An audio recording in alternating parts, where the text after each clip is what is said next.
Now, before we start, first things first, who in this room likes to drink? Don't answer that, most of you are high schoolers.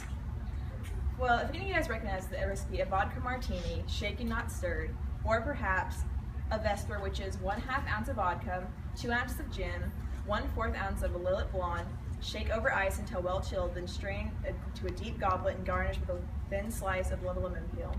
Those are from James Bond. So far, there have been 24 going on 25 James Bond movies with 6 actors. The first movie was Dr. No, released in 1962 from the well-known actor Sean Connery. Sean Connery, though is probably the most well-known James Bond figure, actually hated the character.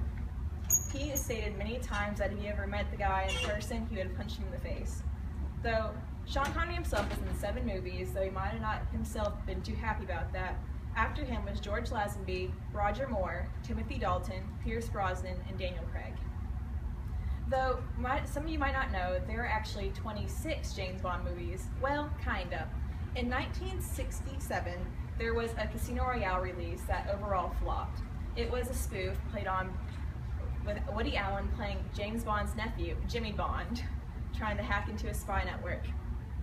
Though James Bond did not start as a movie franchise, it actually started off as a book series written by Ian Fleming. Then the books still continue today, except under different authors if they are approved by the state. Ian Fleming himself wrote 14 of the many James Bond novels, his last one being Octopussy and Living Daylights. Oddly enough, for how popular James Bond is, none of the Bonds have actually been true to the character description. James Bond was written with dark and cruel good looks with a very mean mouth. He was actually supposed to resemble a well-known actor at the time named Hoagy Carmichael. And on his hand, he was going to have a Russian letter to mark him as a spy.